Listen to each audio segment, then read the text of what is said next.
Hi friends, అందరికీ నమస్కారం. Welcome back to employees news today channel. ఉద్యోగ పెన్షనర్లందరికీ కూడా భారీ ఊరట కలిగిస్తూ ముఖ్యంగా 5 కీలక అంశాలకైతే కనుక గ్రీన్ సిగ్నల్ ఇవ్వడం జరిగింది. దానికి సంబంధించిన కంప్లీట్ డీటెయిల్స్ తెలుసుకుందాం.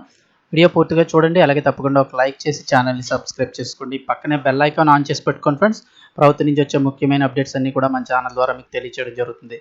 ఇంక వివరాల్లోకి వెళ్ళిపోదాం. కేంద్ర ప్రభుత్వ ఉద్యోగులు పెన్షనర్లకు బిగ్ రిలీఫ్. 8వ వేతన సంఘానికి సంబంధించి కీలకమైన అప్డేట్ వచ్చేసింది. దేశంలోని 65 లక్షలకు పైగా ప్రభుత్వ ఉద్యోగులు పెన్షనర్లకు నిజంగా ఇది శుభవార్తనే చెప్పుకోవచ్చు. గత వారం ఢిల్లీలో జరిగిన జాతీయ సంయుక్త సంప్రదింపుల యంత్రాంగ మండలి NCJCM 49వ వార్షిక సమావేశంలో పెన్షన్కి సంబంధించి పాత సమస్యలపై ప్రభుత్వంతో సానుకూల చర్చలు జరిగాయి. ఈ ఉన్నత స్థాయి సమావేశంలో ఉద్యోగ సంఘాలు లేవనెత్తినటువంటి పెన్షనర్ల సమస్యలపై కేబినెట్ కార్యదర్శి టీవీ సోమనాథన్ హామీ ఇచ్చారు.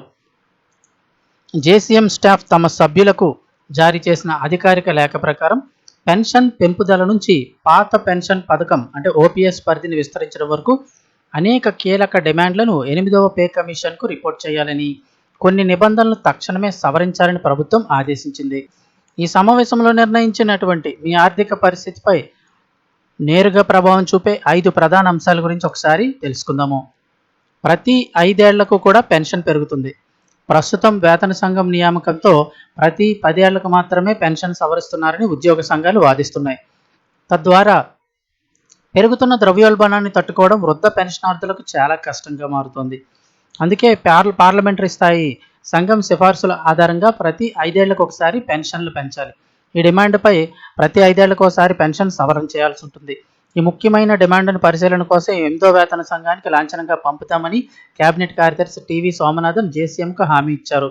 ఇక రెండో అంశం చూస్తే ఆధారపడిన కుటుంబం పెన్షన్ 30% తగ్గించవద్దు.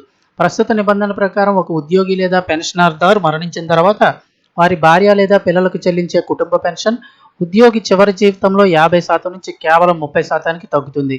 కుటుంబంపై ఆధారపడే వారికి ఇచ్చే ఈ పూర్తి పెన్షన్ 30% తగ్గించవద్దని కార్మిక సంఘాలు డిమాండ్ చేశాయి. అలాగే ఈ అంశం యొక్క సున్నితత్వాన్ని ప్రభుత్వం అర్థం చేసుకుంది. తుది నిర్ణయం కోసం 8వ వేతన సంఘానికి పంపేందుకు కేబినెట్ కార్యదర్శి ఆమోదం తెలిపారు. ఇక అలాగే చూస్తే మూడోది దివ్యాంగ పిల్లలకు ఇన్కమ్ సర్టిఫికేట్ రద్దు.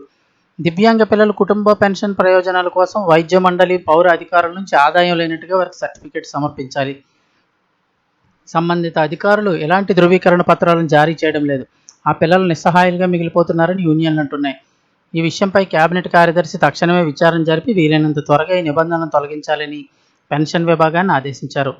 అలాగే 4, ఈ ఉద్యోగులందరికీ పాత పెన్షన్. డిసెంబర్ 22, 2023న NPS నోటిఫికేషన్ జారీ అయిన తర్వాత నియమితులైనటువంటి ఉద్యోగులు ఎవరైతే ఉన్నారో పాత పెన్షన్ పథకం ప్రయోజనాలను పొందరు. అయితే 2 నిర్దిష్ట వర్గాలకు పాత పెన్షన్ పథకాన్ని అమలు చేయాలని JCM డిమాండ్ చేసింది. ఈ విషయంపై కీలక నిర్ణయం తీసుకుంది. 2023 డిసెంబర్ 22, 2003కు ముందు ఖాళీలు చూసినట్టయితే కనుక ఆ తేదీకి ముందు ఆమోదించినటువంటి లేదా ప్రకటించిన నియామకాలలో ఆ తర్వాత చేరిన వారిని OPSలో చేర్చాలి. ఈ విషయంపై స్టాఫ్ సైడ్ నుంచి వివరణాత్మక నోట్ సమర్పించాలని కేబినెట్ సెక్రటరీ కోరారు. ఇక అలాగే కారుణ్య నియామకం. ఒక అభ్యర్థి డిసెంబర్ 22, 2003కు ముందు కారుణ్య నియామకం కోసం అప్లై చేసి ఉండి అర్హతా ప్రమాణాలను నెరవేర్చినప్పటికీ జనవరి 1, 2004 తర్వాత కారు నియామకం జరిగితే పాత పెన్షన్కు అర్హులే. పెన్షనార్థుల సంక్షేమ శాఖ కార్యదర్శి ఈ డిమాండ్ను వారం రోజుగా అమలు చేసేందుకు అంగీకరించారు. ఇక 5వ ముఖ్యమైనది వితంతువులు కుటుంబ పెన్షన్. మరణించిన ఉద్యోగిపై ఆధారపడి జీవిస్తున్న వితంతువుకు కూడా కుటుంబ పెన్షన్ అందుబాటులోకి తీసుకురావాలని ఉద్యోగ సంఘాలు డిమాండ్ చేశాయి. దీనిపై సానుకూలంగా స్పందించిన కేబినెట్ కార్యదర్శి న్యాయ మంత్రిత్వ శాఖతో సంప్రదించి నిబంధన సవరించే బాధ్యతను సిబ్బంది శిక్షణ విభాగానికి అప్పగించారు. సో ఇవి 5 అంశాలపై అయితే కనుక గ్రీన్ సిగ్నల్ ఇచ్చారు. మిగిలిన వాటిపై కూడా కొద్దిగా త్వరలో క్లారిటీ వచ్చే అవకాశం ఉంది.